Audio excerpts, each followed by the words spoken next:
చాలామంది మాట్లాడుతున్నారు. సో మాకు నారా లోకేష్ ఇట్లా, సో నెక్స్ట్ కాబోయే సీఎం కూడా పవన్ కళ్యాణ్ ఇప్పుడే మాట్లాడుతున్నారు. సో ఈ ఇష్యూ మీద మీ అభిప్రాయం ఏంటి? అంటే కావాలని అంటే తెలుగుదేశం పార్టీలో ఎవరైతే లోకేష్ గారిని డిప్యూటీ సీఎం అన్నారు, ఆ పార్టీ యొక్క క్యాడరు లేకపోతే తెలుగుదేశం పార్టీ సంబంధించిన అభిమానులు, ఆ పార్టీ కోసం పనిచేసిన వ్యక్తులు, అదేవిధంగా ఎవరైతే ఈ తెలుగుదేశం పార్టీని రేపు భవిష్యత్తులో నడిపించాల్సిన ఇంకొక నాయకుడు లేడు కాబట్టి ఖచ్చితంగా లోకేష్ గారే ఉండాలనేది బలమైన వాయిస్ని తెలుగుదేశం పార్టీ వాళ్ళు వినిపించారు. అంటే ఇప్పుడు డిప్యూటీ సీఎంగా పవన్ కళ్యాణ్ కాకపోతే ఓకే, వీళ్ళ గెలిచినప్పుడు పదవులు వీళ్ళకి ఇవ్వాలని అప్పుడే అనుకుంటారు కదా. సో అప్పుడు చెప్పకుండా ఇప్పుడు వచ్చి ఒక 7-8 నెలలు అయిన తర్వాత అంటే ఏం లాభం? అంటే ఇప్పుడు ఇంకా అది కన్ఫర్మేషన్ చేయలేదు. ఒక నిన్న నైట్ దావోస్లో చంద్రబాబు నాయుడు గారి పర్యటనలో కూడా అదే విషయం చెప్పడం జరిగింది. ఏంటంటే వారసత్వ రాజకీయాలు అనేవి వారసత్వంతో రాజకీయాలు చేయడం అనేది సరైనది కాదు. లోకేష్ గారికి ఆల్రెడీ వ్యాపారాలు అవన్నీ మా తరఫున ఉన్నాయి, కానీ రాజకీయాల్లో ఇంట్రెస్ట్ వల్ల లోకేష్ గారు రాజకీయాలకు వెళ్ళడం జరిగింది.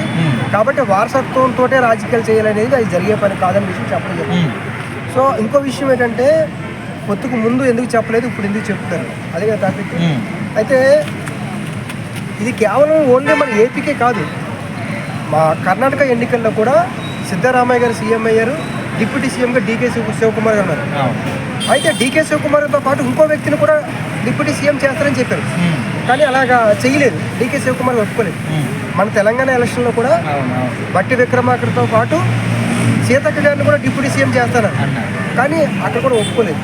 కాబట్టి ఏపీలో కూడా అదే ఏదైతే ఇప్పుడు ఒకవేళ నిజంగా మీరు అన్నట్టు డిప్యూటీ సీఎం లోకేష్ గారికి ఇచ్చారనుకో, జనసేన పార్టీ కార్యకర్తలు కావచ్చు లేకపోతే వాళ్ళు కావచ్చు, మా పవన్ కళ్యాణ్కి ఉన్న ప్రియారిటీ వాల్యూ అనేది తగ్గిపోతుంది అన్న భయం ఉంది. ఇది ప్రాక్టికల్గా నిజం. జనసేన పార్టీ వాళ్ళు ఏం ఆలోచిస్తారు, డిప్యూటీ సీఎంగా పవన్ కళ్యాణ్ గారు ఉండాలి, సీఎంగా చంద్రబాబు నాయుడు ఉన్నారు. చంద్రబాబు నాయుడు గారిని పవన్ కళ్యాణ్ గారిని పోల్చినప్పుడు పవన్ కళ్యాణ్ గారు చంద్రబాబు నాయుడు గారిని ముఖ్యమంత్రి ఉండాలని కోరుకుంటారు. ఇప్పుడు లోకేష్ గారిని అదేవిధంగా పవన్ కళ్యాణ్ని ఇద్దరిని కంపేర్ చేసినప్పుడు పబ్లిక్ ఖచ్చితంగా పవన్ కళ్యాణ్ గారిని ఎన్నుకుంటారు. అంటే ఇది కంపేరింగ్ అనేది ఇద్దరు వ్యక్తులతో చేసే కంపేరింగ్ అనేది అలా ఉంటుంది. కాబట్టి చంద్రబాబు నాయుడు గారిని ఎలాగైతే మన లోకేష్ గారు మన పవన్ కళ్యాణ్ గారిని గౌరవిస్తున్నారో, అలాగే లోకేష్ గారు కూడా పవన్ కళ్యాణ్ గారిని గౌరవించాలి. పొత్తుల యొక్క ఏదో పొత్తు ధర్మం ఉందో ఆ ధర్మం అనేది పవన్ కళ్యాణ్ గారు బ్యాలెన్స్ అవుట్ చేయకూడదు, టీడీపీ వాళ్ళు బ్యాలెన్స్ అవుట్ చేయకూడదు. ఎందుకంటే 2024 ఎన్నికలు అనేవి ఏపీ స్టేట్కి చాలా ఎమోషనల్, చాలా క్లిష్టమైన పరిస్థితుల్లో ఈ 2024 ఎన్నికలు జరిగాయి. కాబట్టి పొత్తు ధర్మాన్ని ఎవరు విస్మరించకూడదు.